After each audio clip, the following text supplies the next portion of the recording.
నమస్తే, welcome to Shri media. నేను మీ విష్ణుప్రియ. ప్రతి నెల కూడా 12 రాశుల వాళ్ళకి రాశి ఫలాలు ఏ విధంగా ఉన్నాయనేది మనం తెలుసుకుంటున్నాం. ఇప్పుడు మనతో పాటు ఉన్నారు గురువుగారు లక్ష్మీనారాయణ గారు. గురువుగారితో మాట్లాడి 12 రాశుల వాళ్ళకి ఏప్రిల్ నెలలో ఏ విధంగా ఉండబోతుంది, ఎటువంటి పరిహారాలు చేసుకోవాలి, ఇవన్నీ కూడా సవివరంగా తెలుసుకుందాం. నమస్తే గురువుగారు. నమస్కారం. ఎప్పట్లానే మనం ఈ నెల కూడా ఏప్రిల్ నెల రాశి ఫలాలు చెప్పుకుందాం గురువుగారు. 11వ రాశి కుంభరాశి. కుంభరాశి వారికి ఏప్రిల్ నెల 2025 సంవత్సరం ఏ విధంగా ఉండబోతుందో ఇప్పుడు గురువుగారిని అడిగి తెలుసుకుందాం. ఏలినాటి శని చివరి భాగానికి వచ్చారు.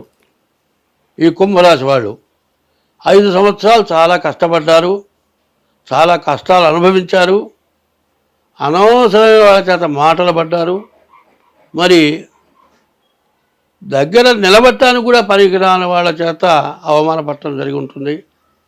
ఇప్పుడు మంచి టైం వచ్చింది. మంచి టైం వచ్చిందంటే పూర్తిగా మాత్రం కాదు, మీకు రావాల్సిన డబ్బులు ఎప్పుడో వస్తాయి.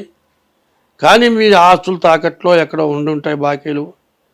జాగ్రత్తగా ఆ బాకీలు తీర్చుకుంటే మంచిది. ఎందుకంటే కడుపు నిండా అన్నం తిన్నాడండి. ఓ స్నేహితుడు వచ్చాడు, అరే నీకోసం కళాకాండ్ తెచ్చారా, ఒక్క 2 స్వీట్లు తింటా అంటే ఖచ్చితంగా తింటాడు.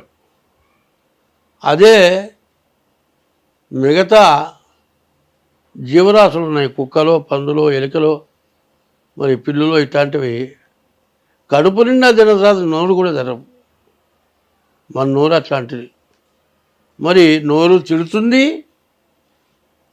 తినమంటే తింటుంది, ఇంకా కాజేసుకోవే ఇంత పిల్లలకు కూడా పెడుతుంది. మన స్వభావం అట్లాంటిది. కాబట్టి ఈ రాశి వాళ్ళు వచ్చిన డబ్బును జాగ్రత్తగా బాకీ తెచ్చుకోండి. ఉప్పు కారం వేసుకుని తిన్నా పర్వాలే.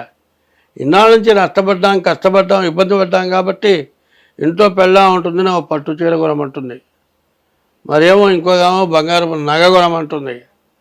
ఇట్లాంటి వచ్చిన డబ్బులు ఖర్చు పెట్టుకోకుండా ముందు బాకీలు తెచ్చుకోండి.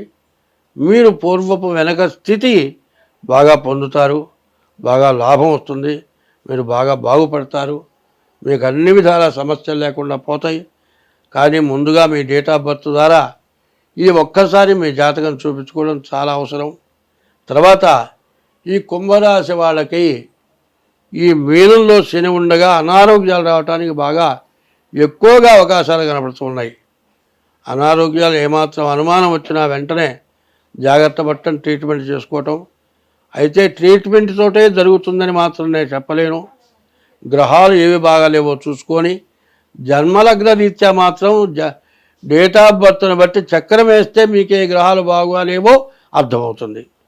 కాబట్టి మీ జాతక రీత్యా మీ గ్రహాలు బాగున్న వాటికి ఉపశమనం చేయించుకోండి, మీకు అన్ని విధాలా బాగుంటుంది. స్వస్తి.